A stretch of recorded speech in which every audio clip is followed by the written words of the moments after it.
Idea वाइडिया मेरे का आप बहुत रहे तो आपको आइडिया रहता है कुछ अगर है तो वीडियो चले गाफिल न रहे जहां में तू गर्दुम की छाई से सींचा गया है खूने शहीदा से इसका तू आंसुओं की बख्ल न कर इस निहाल से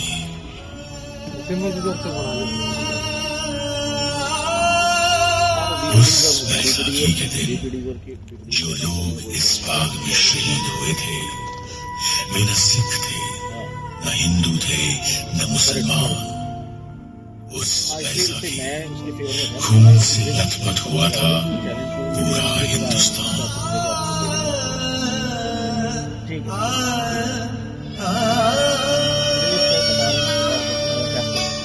वो अमृतसर में 13 अप्रैल 1919 इतवार की एक सुबह थी।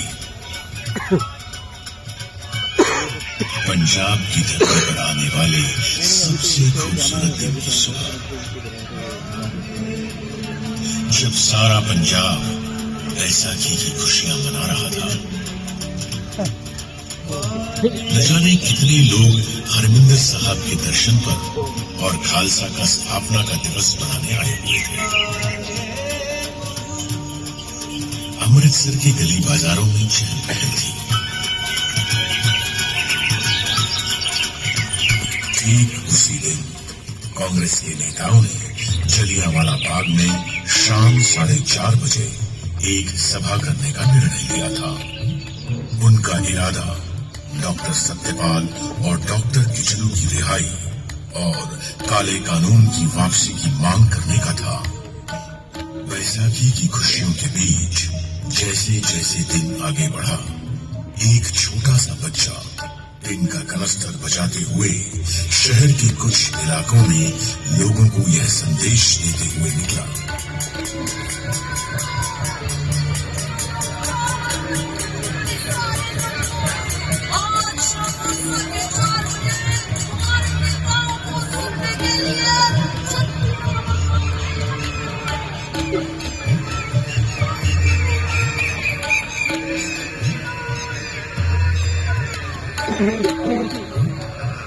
जैसे ही इस बच्चे की मुरादी को बैसाखी मनाते हुए लोगों ने सुना तो सोचा कि जुल्म का विरोध करना तो कोई जुल्म नहीं है।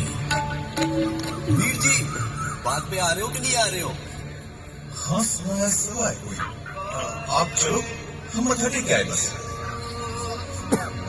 अच्छा सुनिए, कोई कानून लगाया सरकार ने? हाँ सुना तो मैंने भी वही। शाम को बाग में पता चल ही जाएगा। वैसे पर जाइए, आप आ रहे हो ना? आहो, जस्सी को लेके पहुंच जाऊंगी 4:30 बजे। वैसे भी जलियांवाला बाग में तो लोग पहले से ही आपस में खुशियां बांट रहे थे, आराम कर रहे थे।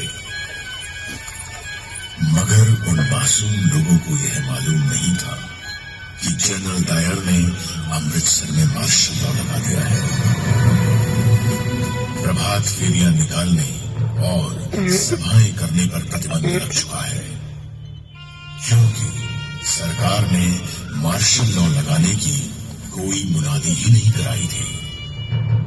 लगभग दोपहर 12:30 बजे के करीब जनरल डायर को जलियांवाला बाग में होने वाली सभा की जानकारी मिली। साहब, सुना है कोई सभा होने वाली है। साहब, बाग में, जलियांवाला बाग में। कब?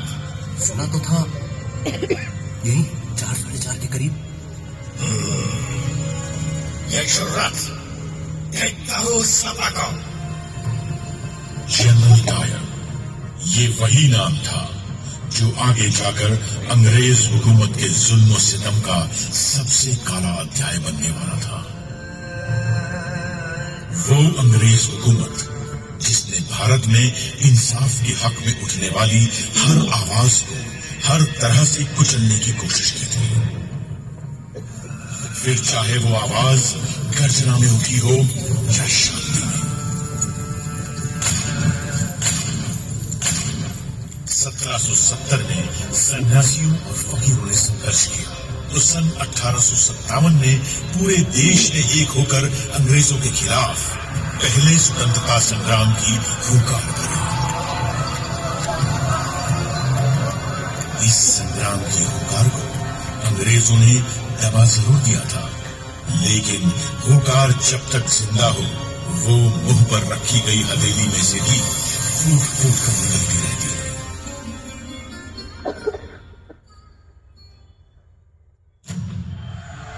कभी क्रांतिकारियों ने आजादी का बीड़ा उठाया तो कभी कांग्रेस के गरम दल ने। एक तरफ गदर पार्टी ने विदेशों में आजादी का संग्राम छेड़ दिया था, तो पंजाब में भी वो देश की आजादी के लिए सक्रिय थे। सन 1915 में रासबिहारी बोस ने पंजाब आकर लाहौर, फिरोजपुर, अमृतसर, ननकाना साहिब और तरन तारण में अपने दूतों के जरिए अंग्रेजी सेना में सेवारत भारतीय सैनिकों से सशस्त्र क्रांति के लिए संपर्क किया, मगर किसी तरह यह योजना अंग्रेजों को पता लग गई और कई क्रांतिकारी गिरफ्तार किए गए। 16 नवंबर 1915 के दिन 19 वर्ष के बालक करतार सिंह सराभा को अंग्रेजों ने लाहौर की जेल में फांसी के फंदे पर लटका दिया।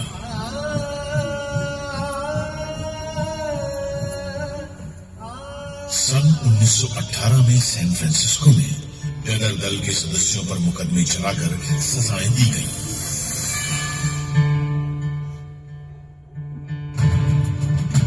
यह पहले विश्व युद्ध का समय था और अंग्रेजों ने अपने हित से इस युद्ध में भारत को भी छोड़ दिया था।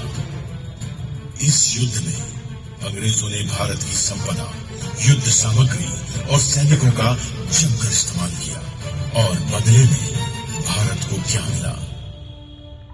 एक काला कानून, रॉलेट एक्ट। आम हिंदुस्तानी की जबान में इस एक्ट को न फकीर, न दलील, न अपील के नाम से जाना जाता था। इस एक्ट के पास होने के बाद पुलिस चाहे जिसकी तलाशी ले सकती थी। बिना कारण किसी को भी 2 साल की सजा दी जा सकती थी। इसके इस्तेमाल से भारतीय अखबारों की कलम तोड़ दी गई। फिर भारत ने इस काले कानून का जवाब दिया सत्याग्रह से। देश भर में इसके विरोध में सभाएं और आंदोलन होने लगे। फिर 30 मार्च 1919 के दिन दिल्ली में 60 निहत्थे लोगों को सरकारी गोलियों से भून दिया गया।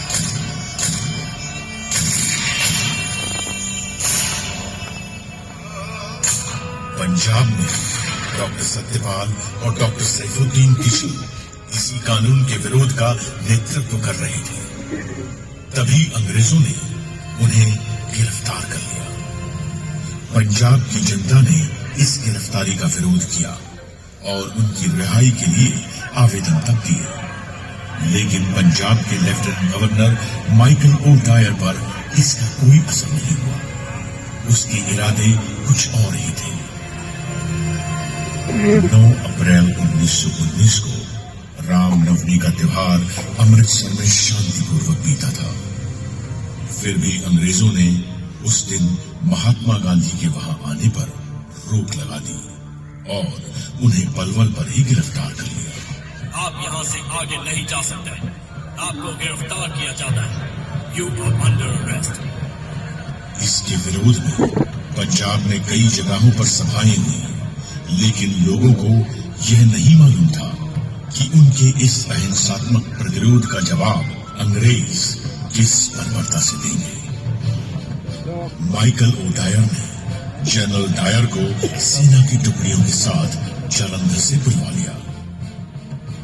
General, report immediately with your troops. तुम्हारी यहाँ जरूरत है। इन हिंदुस्तानियों को काबू में लाना पड़ेगा। Yes sir, I am coming.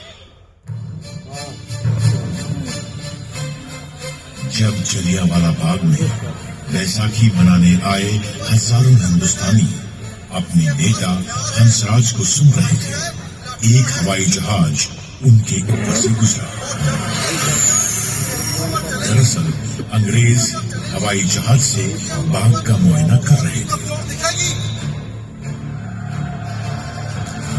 इस घटना से वहां मौजूद लोगों में बेचैनी बढ़ गई। और शांति बनाए रखिए, शांति बनाए रखिए, डरने की कोई बात नहीं है। उनके नेता ने उन्हें न घबराने की सलाह दी। तभी कुछ ही देर में दूर से उस संकरी गली से कुछ आवाजें आनी शुरू हुई। कुछ बख्तरबंद गाड़ियां गली के बाहर आ रही थी। जनरल डायर अपने 90 सैनिकों के साथ बाग में आ चुका था। अगर हमने हाथ उठाया या हिंसा की तो हम उनसे अलग कैसे हुए? लोगों में कुछ हलचल सी हुई, मगर हंसराज ने उन्हें डरने से मना किया। डरने की कोई बात नहीं है, हम शांति से बात करेंगे। शांति से बात करते हुए लोगों से किसे खतरा हो सकता था? लोग सोचते उससे पहले जनरल डायर ने अपने सिपाहियों को पोजीशन लेने का हुक्म दिया। लोगों में खौफ बढ़ता जा रहा था। औरतें अपने बच्चों को देख के दहशत में कांपती जा रही थी। आदमी अपने परिवारों को अपनी बाहों में समेटे चीखों के समंदर में डूबे जा रहे थे। और बच्चों को तो मालूम भी नहीं था कि उनके मासूम से खिलखिलाते चेहरे कुछ देर बाद एक गहरी और ठंडी खामोशी में गुम हो जाने वाले थे। न कोई चेतावनी, न बाग खाली करने की घोषणा, न सभा बंद करने का हुक्म। सीधे एक हुक्म जारी हुआ।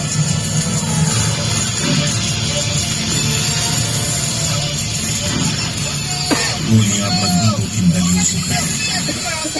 लोग बेतहाशा अपनी जान बचाने के लिए भाग रहे थे। लेकिन न अंग्रेज हुकूमत की बंदूकें रुकी और न डायर की आंखों में कोई इंसानी चीज।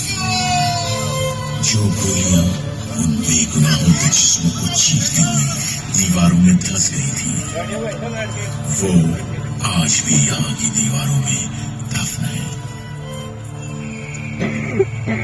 गोलियां चलती रही। अंग्रेजों की गोलियों से जान बचाते हुए उन लोगों के लिए उस दिन एक उम्मीद थी, बाग में मौजूद कुआं। लोग बचते बचाते उस कुएं में गिरने लगे, तो कुछ लोगों ने गोलियों से बचने के लिए उस कुएं में कूदना शुरू किया।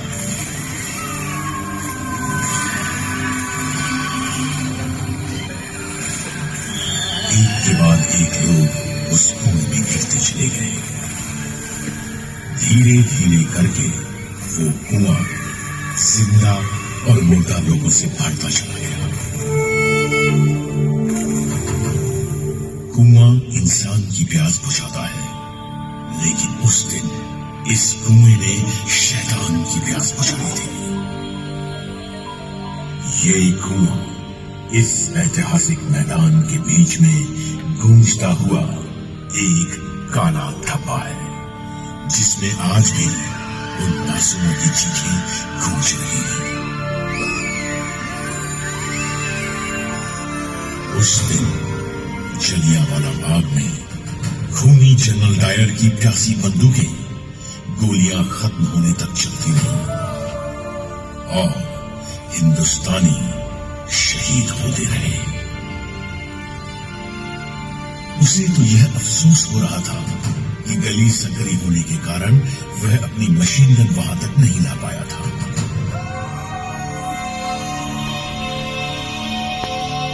जलियांवाला बाग के इस नरसंहार में उस दिन डायर ने अपने 90 सैनिकों के साथ 10 मिनट में 1650 गोलियां दागी थी, जिससे 1000 से ऊपर भारतीय शहीद हुए और 1500 से अधिक घायल।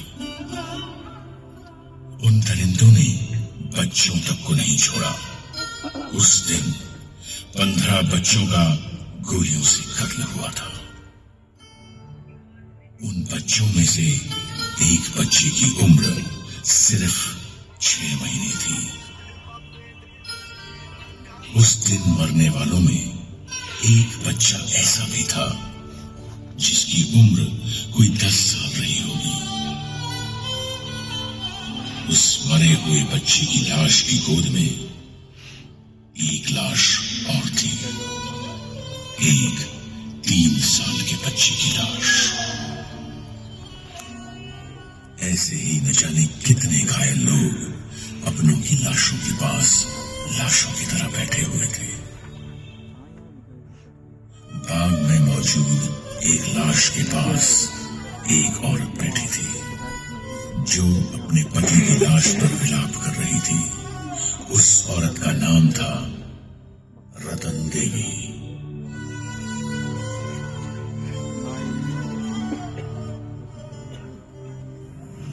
कुत्तों को भगाने के लिए मैंने एक छड़ी खोजी। वहां दर्द में छटपटाते 3 और लोगों को भी देखा। साथ ही करीब 12 साल के एक बच्चे को देखा जिसने कराहते हुए विनती की कि मैं वहां से ना जाऊं। मैंने पूछा कि क्या मैं उसे कुछ उड़ा दूं, लेकिन उसे तो केवल पानी चाहिए था। उस जगह मैं पानी कहां से लाती? अपनी अनुभूतियों को व्यक्त करना मेरे लिए असंभव है। वहां मृतकों के ढेर लगे पड़े थे। उनमें से बहुत से छोटे छोटे मासूम बच्चे भी थे। मैं वो दृश्य कभी नहीं भूल सकती। मृतकों के उस एकाकी जंगल में पूरी रात मैंने अकेले ही बिताई। हर घंटे घड़ी की आवाज सुनाई दे रही थी। सुबह 6 बजे मेरी गली से कुछ लोग चारपाई लाए और मैं अपने पति का शरीर घर ले जा सकी। उस रात मैंने जो अनुभव किया वो केवल मुझे और मेरे भगवान को ही पता है।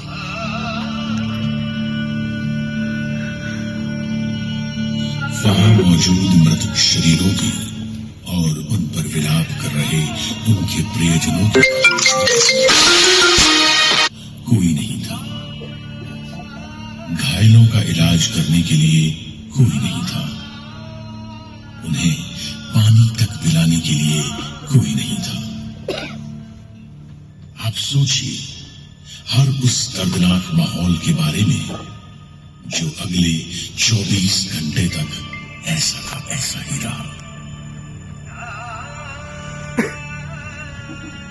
वो दर्द और वो खामोशी जो उस दिन जलियांवाला बाग में पैदा हुई थी, वो खामोशी हिंदुस्तान के सीने में आज तक गूंज रही है।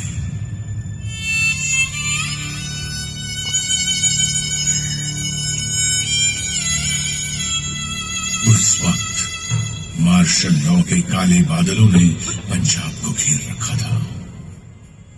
अमृतसर में एक तरफ शहीदों के परिवार रुदन में डूबे थे, तो दूसरी तरफ अंग्रेज कहकहे लगा रहे थे, क्लबों में नाच रहे थे, जश्न मना रहे थे।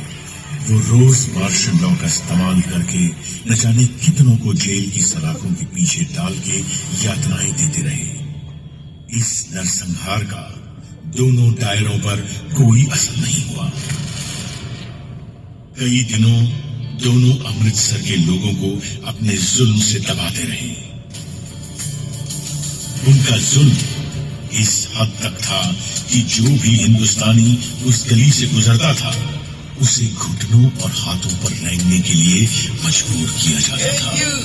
तुम क्रॉल करके रास्ता क्रॉस करो। सारा पंजाब इस अंग्रेजी आतंक का सामना कर रहा था। अपने आप को जमीन पे रगड़ते हुए निकलो यहाँ से। जब 14 अप्रैल को अमृतसर से 87 किलोमीटर दूर गुजरानवाला में कुछ भारतीय अंग्रेजों के खिलाफ प्रदर्शन कर रहे थे, उन पर हवाई जहाज से बम बरसाए गए। न जाने कितने मारे। दुनिया की सभ्यता का झंडा उठाने वाली अंग्रेज हुकूमत का असली चेहरा ये था। पंजाब से कोई खबर बाहर नहीं जा रही थी, लेकिन हुंकार जब तक जिंदा हो वो मुंह पर रखी गई हथेली से भी फूट फूट कर निकलती रहती है। धीरे धीरे जब इस नरसंहार की खबरें देश में फैली तो पूरा हिंदुस्तान विरोध में उठ खड़ा हुआ। रॉलेट एक्ट के खिलाफ देश भर में आंदोलन तेज हो गया। यहाँ देश में प्रदर्शन और धरने हो रहे थे तो उधर अंग्रेज डायर का गुणगान कर रहे थे। उनका ख्याल था कि इन गोलियों की आवाज में भारत का राष्ट्रवाद और स्वतंत्रता का संग्राम दब जाएगा। एक अंग्रेजी कवि रुडयार्ड किपलिंग ने डायर को शाबाशी ही नहीं दी बल्कि उसके लिए एक राहत कोष तक खोल दिया। अंग्रेजी अखबार डायर को साम्राज्य का बहादुर रक्षक बता रहे थे। भारतीयों ने इस बेशर्मी का मुंह तोड़ जवाब दिया। इस नरसंहार के खिलाफ अपनी आवाज बुलंद करते हुए गुरुदेव रविंद्रनाथ टैगोर ने अपनी नाइटहुड की उपाधि वापस कर दी। महात्मा गांधी ने केसरे हिंद का पद वापस कर दिया। बॉम्बे क्रॉनिकल के संपादक बीजी हॉर्निमन ने अपने पद से इस्तीफा दे दिया और देश के कवियों के लिए अपनी कविताओं में अपना विरोध दर्ज किया।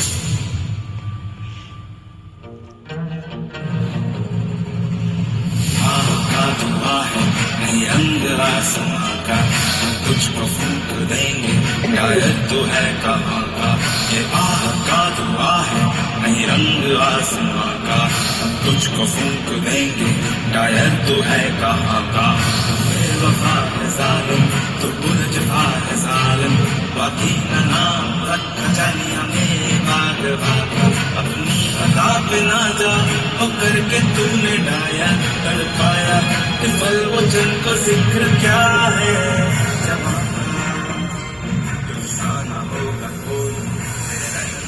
इन तरानों में देश का दुख था, देशभक्ति थी और ये अंग्रेजों को एक चेतावनी भी थी कि तुम कब तक जुल्म करोगे।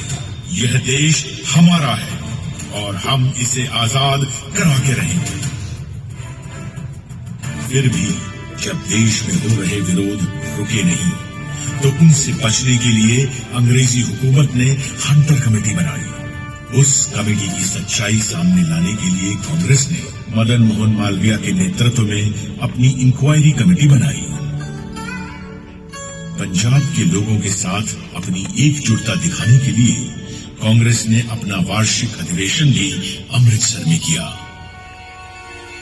इस अधिवेशन में अंग्रेजों की नृशंसता की जमकर आलोचना की गई। इस घटना के बाद हिंदुस्तान में राष्ट्रीय आंदोलन की विचारधाराएं और अधिक प्रबल हो गई। जलियांवाला बाग के इस नरसंहार के बाद वहां हुई क्रूरताओं को जब अपने गांव से जाकर एक बालक ने देखा तो उस बालक में देश प्रेम और आजादी के लिए जो अलख जगा, उसने उस बालक को भगत सिंह बना दिया।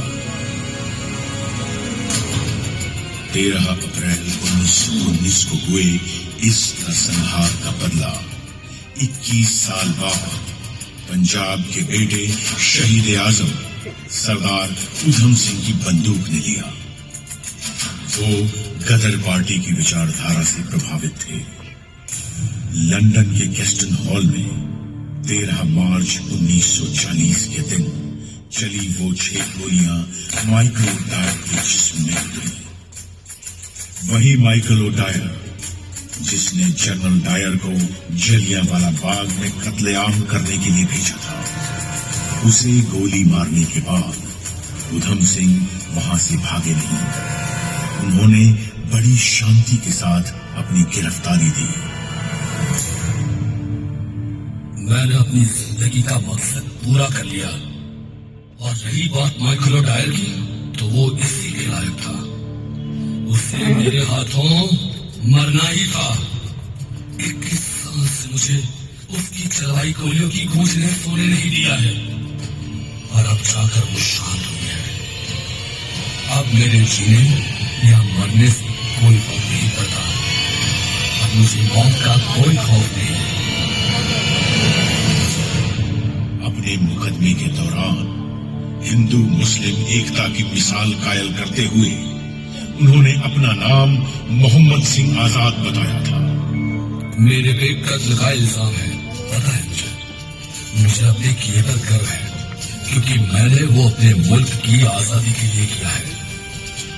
क्या ये अदालत मुझे बताएगी कि क्या जलियांवाला बाग में जनरल डायर की मनाई हुई वो भूमि बैसाखी कत्लेआम नहीं थी? अंग्रेजों ने उन्हें लंदन की पेंटनविले जेल में फांसी पर लटकाया था। आज भी ये देश उस शहीद सिख को सलाम करता है। शहीद तेरी मौत ही तेरे वतन की जिंदगी, शहीद तेरी मौत ही तेरे वतन की जिंदगी, तेरे लहू से जाग उठेगी इस चमन की जिंदगी।